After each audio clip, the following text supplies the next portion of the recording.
Bismillahirrahmanirrahim. Assalamualaikum warahmatullahi wabarakatuh.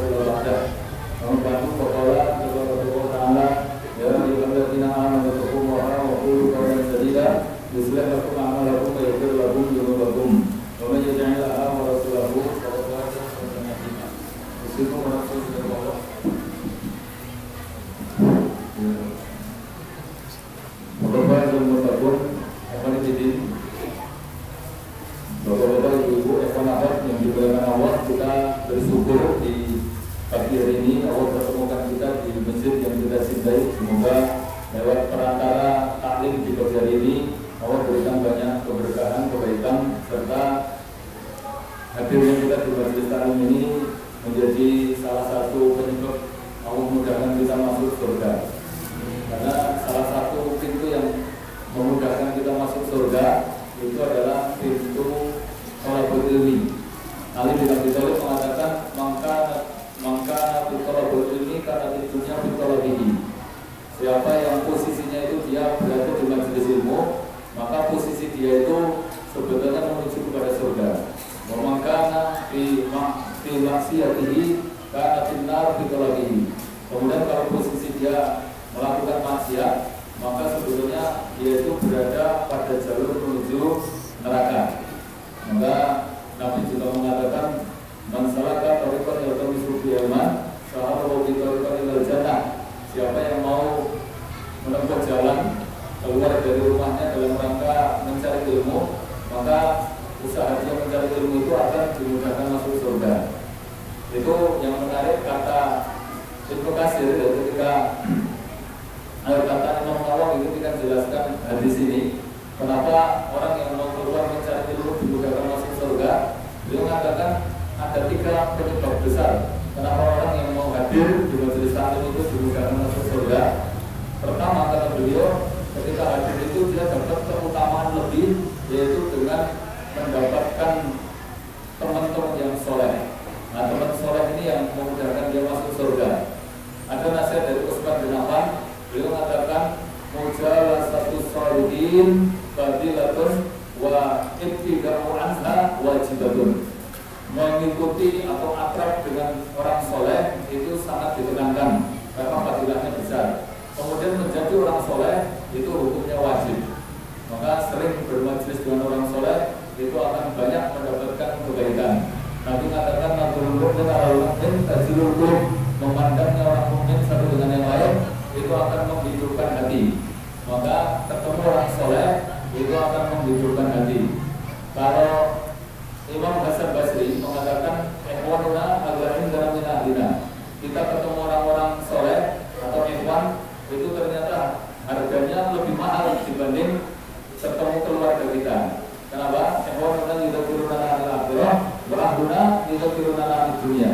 Karena kalau ikhwan saudara muslim itu biasanya mengingatkan kepada akhirat. Nah, kalau keluarga itu biasanya mengingatkan pada dunia. Wal akhiratu khairul laka minal ula. Padahal akhirat lebih mahal dibanding dunia. Kawan yang kedua, salawat serta salam untuk junjungan kita Nabi Muhammad SAW. Kesempatan pagi hari ini karena panitia yang mengirimkan tema untuk menggapai kebahagiaan dunia akhirat atau sukses kebaikan dunia akhirat.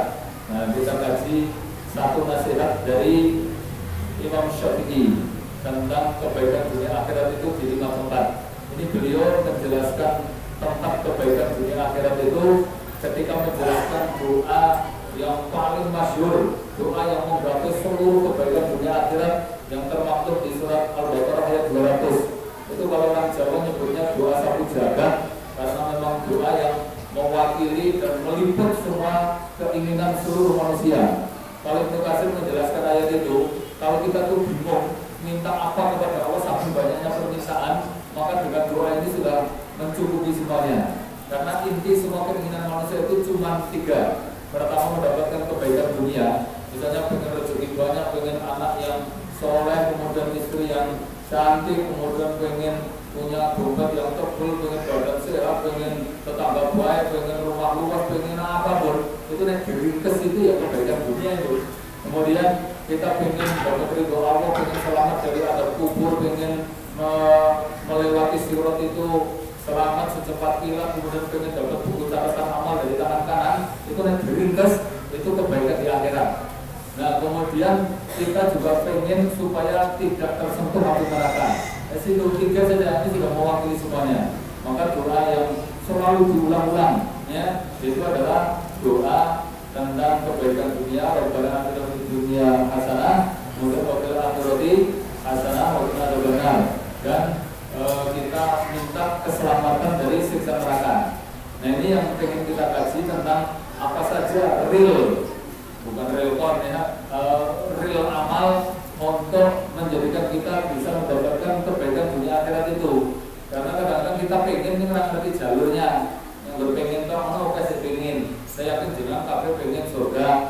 Coba jenengan preman yo pengen nek surga ditawani, Mas, pengen swarga bidadarinya wanita cantik lho iki. Mesti kepengen ning bahasa ditudoi jalan menuju surga.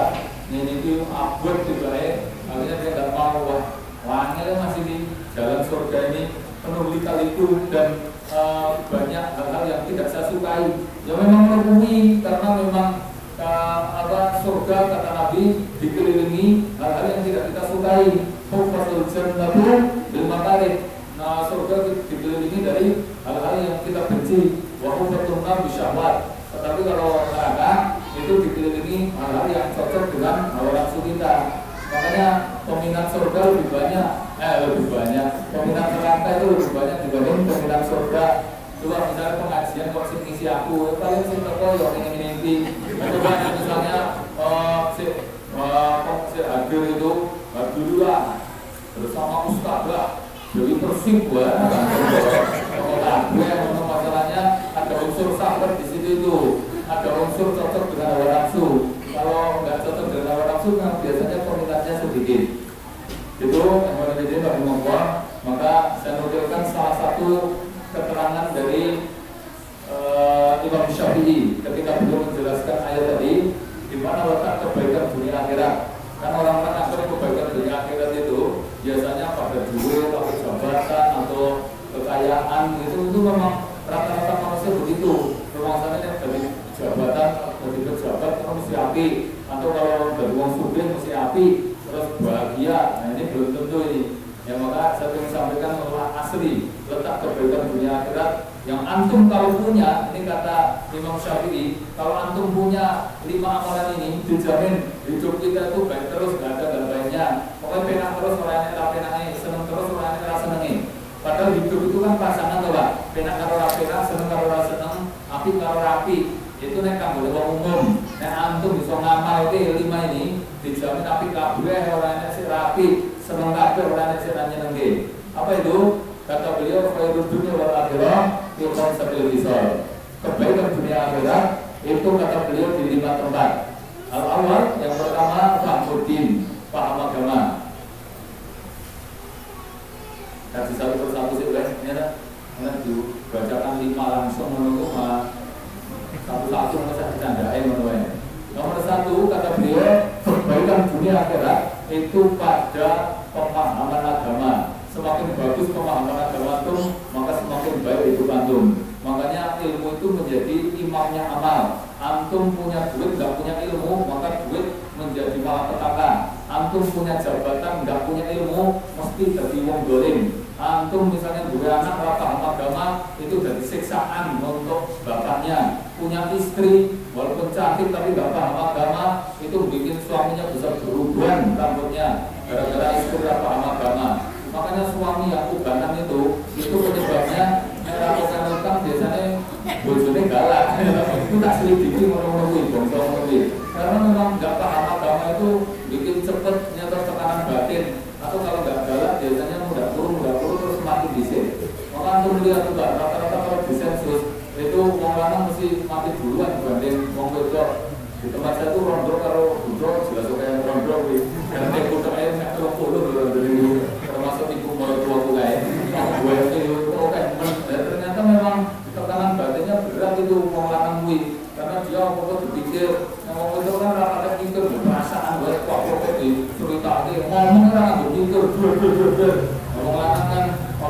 dipikir akhirnya rabian mana, terus akhirnya khususnya kaku, khususnya kaku terus lorong, jadi nomor satu intinya paham agama. Nabi katakan man yuridillahu khairan, siapa yang dikehendaki Allah jadi baik di dunia itu dapat kebaikan terus. Caranya bukan dibanterkan wajahnya atau diangkat jabatannya, tapi Nabi mengatakan yufaqihu fiddin, akan dipahamkan agama. Kalau dia paham agama, kok bojone ayu, maka menjadi penyempurna bahagia. Maka mereka orang ayu, dia paham agama, itu semua menjadi kebaikan. Oh, jumlah kok sugih, dia menjadi pemborong pahala. Namun melarat toh, kalau dia paham agama, maka dia bisa mendapatkan banyak kemuliaan. Karena orang melarat itu masuk surganya lebih dulu dan dia tidak terhina. Kalau dia punya ilmu walaupun melarat itu tidak terhina, justru malah mulia.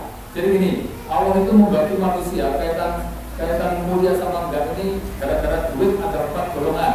Pertama ada orang yang diberi kekayaan dan dimuliakan karena kekayaannya, dia punya ilmu kemudian bersyukur atas kekayaannya. Jadi dia mulia, kaya raya dan mulia karena berilmu dan berduit. Dan itu sebaik-baik harta itu. Kata Nabi, nikmal malun soleh di abdin soleh. Sebaik-baik harta yang banyak itu di tangan orang soleh. Tapi seburuk-buruk harta di tangan orang jahat. Nah saya ramu dengan agama kalau begitu kayak bahaya malah boking maksiat, wong sekampung di tukokin siwa dia masih ditawar itu aku minati anak itu butuh boking di artis di tak tukokin tiket mau nunggu gandeng dermawan yang bodoh akhirnya dia nanggung dosa sekian banyak orang. Tapi kalau berilmu, wah masya Allah gitu kayak barokah ilmunya. Aku yang gitu kayak mau rencana bisa hadir ke amplopi 500 sih. Jadi gitu kayak mau ngomong gitu kayak itu. Tapi kalau nggak paham agama punya duit 2 triliun bayangkan. Umurnya sudah berpuluh-puluh tahun, mungkin sudah kalau jatah umur dari Nabi 60 sampai 70 itu lewat. Kayak gitu kok malah bukan pensiun neko-neko. Nah aku loh umur 80 berjelang triliun berencana aku menulis karena ibadah mau kayak ngopi kalau keluarga terus gue rondo-rondo sih anak gue selalu nggak aku waktu dewe-dewe terus mau parek nunggu sholat ibadah umroh menunggu duit bagi-bagi orang masjid mau sama duit itu 2 triliun. Jadi saya masjid terus melihat menuai bahannya turun kali bikin mana mau nanti oh bahagia loh gitu itu. Makanya ya nomor 1 biar bahagia dan kita dapat kebaikan terus itu syaratnya adalah paham agama. Dan paham agama itu caranya dengan ngaji. Karena ilmu agama tidak bisa didapat kecuali dengan belajar. Gak ada yang spontan ujuk-ujuk langsung berilmu ya tanpa belajar, gitu ya. Tadi saya belum selesai tadi ya, 4 golongan manusia kaitan dengan duit itu tingkatan tertinggi orang kaya yang dimuliakan karena dia punya ilmu kemudian mengelola hartanya dengan ilmunya. Yang kedua orang kaya tapi dihinakan Allah karena kebodohannya, dia menggunakan hartanya untuk borong dosa. Yang ketiga orang miskin tapi dimuliakan oleh Allah karena ilmunya, dia akhirnya bisa bersabar dan dia bisa menjadi orang yang masuk surga lebih dulu daripada orang kaya. Nah yang keempat ini orang miskin yang dihinakan Allah terus melarang terhina karena bodohnya, gitu ya. Makanya bisa untuk jadi orang kaya nomor 1 sugih, maksudnya paham agama sugih lagi. Kayak di daya mulai, kuntur sugih, bisa umroh ke pirang-pirang. Allah Ustaz Abu Somad mengenai itu sugih untuk mobil penting kok ya, dalam duitnya dijual kemudian gue bangun pondok melalui. Atau kalau nggak bisa nomor 2 melarang perampok yang berilmu. Jadi dia walaupun mungkin nggak sugih, dia pahalanya nggak ketinggalan. Dia bisa yang baik. Mana aku sugih pada Ustaz Abu Somad, mana aku sugih pada Hidayah, mana aku sugih pada Ustaz Kaya, nyata begitu kemudian dermawan. Nah yang ketiga yang parah ini orang diberi harta tapi nggak dikasih ilmu, jadi bodoh kayak orang juragan batu bara daerah Kalimantan kayak sugih banget, tapi karena bodohnya terhadap agama dia dermawan memang tapi nggak pakai ilmu. Tapi orang sekampung ditanggapi maksiat, dia booking artis-artis dari Jakarta 15 tukar tiket PP, kemudian dia beli minuman keras di Terung Ceri di Jomjombe. mosok ya toh acara nyunati anak sampai 7.000 malam ngono iki sampeyan banyaknya duit tapi bodoh. Nah itu sih mending ada yang paling parah siapa? Golongan yang keempat tadi terus melarat tambah lagi bodoh, nggak punya duit tambah lagi nggak punya ilmu dan dia niatnya jelek. Nanti aku sugih, aku rencana kalau juragan Kalimantan, padahal melarat dia, gitu. Aku ada duit, rencana booking cewek di Anda, jadi dia melarat turun maksiat, ini mesti untuk dosa gara-gara niatnya sekali itu tadi. Kalau tidak, maka nomor satu nih kita ulangi lagi, intinya biar kita tetap dapat kebaikan dunia akhirat harus paham agama, ilmu sebelum segala sesuatu. Karena kata Imam Bukhari, ilmu qabla al-qaul wal amal. Ilmu harus ada sebelum kita bicara dan kita mau berbuat. Jadi nggak boleh ngomong, nggak boleh beramal tanpa ilmu. Karena antum beramal tanpa ilmu, ngawur, amalan itu tertolak. Ya, makanya ilmu qabla kulli syai, ilmu sebelum segala sesuatu, ilmu sebelum harta, ilmu sebelum jabatan. Ya, antum nggak punya ilmu, mendingan nggak usah jadi pejabat. Nanti dampaknya bahaya.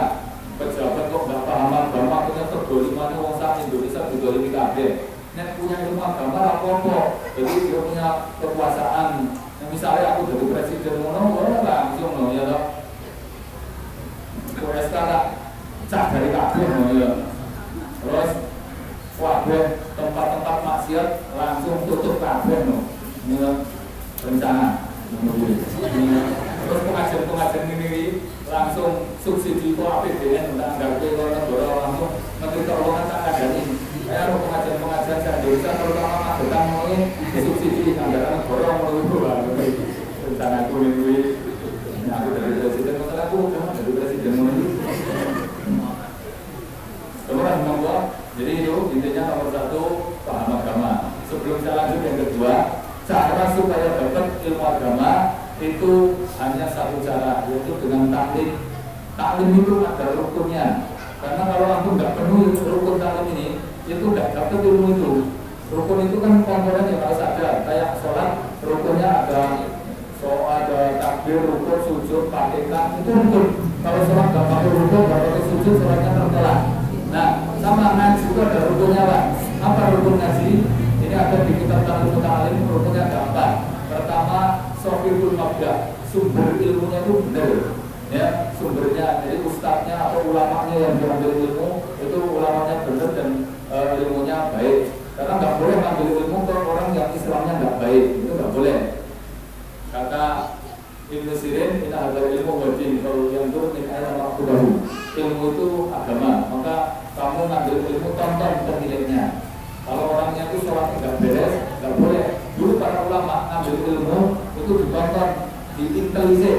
Nek ulama yang diambil ilmu kok sholatnya nggak beres, misalnya laki-laki kok sholatnya nggak di masjid, itu kan namanya laki-laki sholihah. Nah itu nggak diambil ilmunya itu. Kalau zaman dulu Imam Bukhari nggak mau ngambil ilmu kepada laki-laki sholihah. Siapa laki-laki sholihah? Laki-laki yang sholatnya di rumah. Nggak diambil ilmunya. Ini Islamnya rapi ini orang yang masjid itu. Bahkan kalau dalam ilmu hadis, kalau ulamanya nggak pakai peci dan dia memakai baju yang sekedar menutup aurat, itu menjatuhkan muruannya. Dia nggak mau ngambil hadisnya itu karena itu menjatuhkan derajat hadisnya.